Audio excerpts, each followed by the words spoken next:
안중근은 이토 히로부미 저격에 브라우닝 M1900을 사용했다. 당시로선 최신형 자동권총으로 치밀한 계획하에 이루어졌다는 것을 알 수 있다.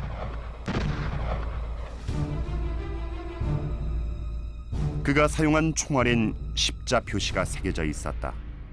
살상력을 높일 수 있다는 당시의 속설을 따라 직접 새겼을 것으로 보인다.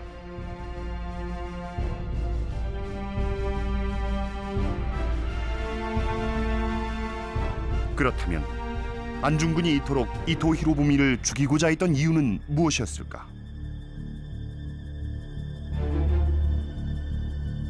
하얼빈역에서 안중근을 체포한 것은 러시아 경찰이었다. 그러나 러시아 경찰은 그들의 관할이 아닌 일본 총영사관으로 안중근을 인도했다. 일본의 눈치를 보고 있었던 것이다.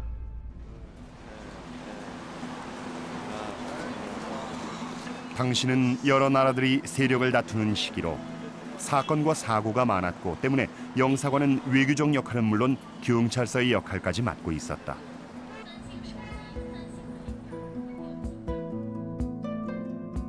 적법하지 않은 상황 하에 있었지만 안중근은 체포 직후부터 일관성 있게 저격에 대한 이유를 설명했다. 그리고 그의 주장은 주변 관계자들을 혼란스럽게 한다. 저격 4일 후인 10월 30일 하얼빈에서 안중근을 처음으로 신문한 것은 일본인 검찰관 미조구치였다. 이토 히로부미를 왜 적시하는가? 내가 그를 죽인 이유는 첫째, 명성황후를 시해한 죄, 고종 황제를 강제로 폐위시킨 죄, 오조약과 칠조약을 강제로 체결한 죄, 무고한 조선인을 학살한 죄, 조선의 철도와 광산, 산림을 약탈한 죄, 군대를 해산시킨 죄, 교육을 방해한 죄, 교과서를 압수해 불태운 죄, 조선이 일본의 보호를 원한다는 거짓을 퍼뜨린 죄, 그리고 동양의 평화를 깨뜨린 죄를 지었기 때문이요. 미조구치의 신문에 안중근은 15가지의 저격 동기를 제시했다. 나는 동양의 평화를 위해 이토를 처단했소. 조선인뿐만 아니라 일본인을 위해서도 한 일이요. 내 말을 일본 천황에게도 전해주시오. 동양의 평화를 위해 이토를 처단했다는 안중근. 이토 히로부미는 당시 동양 평화의 수호자임을 자처하던 인물이었고 평화를 위한 일본의 노력을 누누이 강조해왔다. 극동의 평화가 교란되는 것은 일본의 이익이 아니라 할 것이며 일본은 성실한 뜻으로 극동의 평화 유지에 전력을 다하지 않을 수 없다.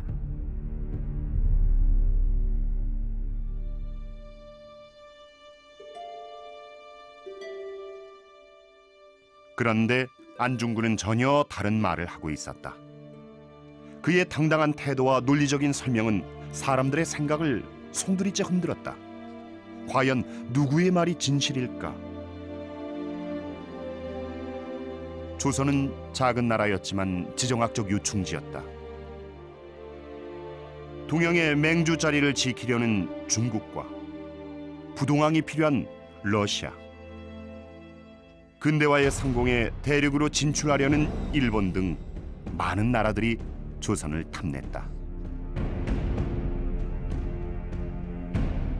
주변 열강들은 조선을 사이에 두고 청일전쟁, 이어서 러일전쟁을 일으켰다.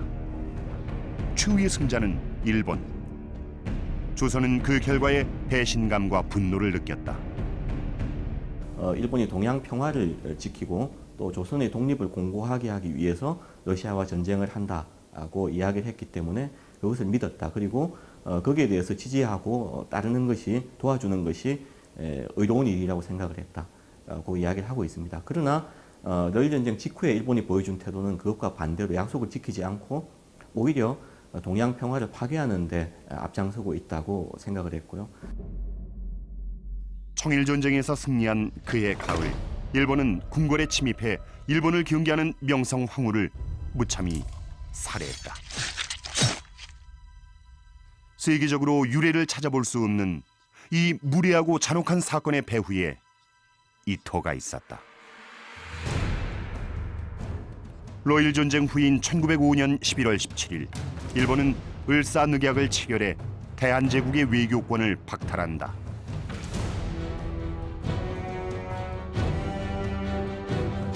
이는 이토가 고종 황제를 협박해 얻은 결과물이었다.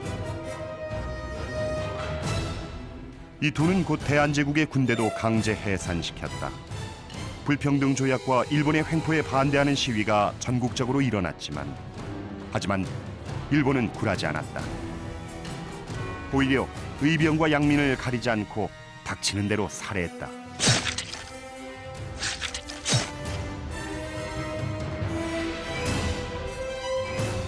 그해 12월 일본은 조선의 모든 행정을 감독할 조선 총독부를 세웠다. 그리고 조선 총독부의 초대 통감으로 이토 히로부미가 임명됐다.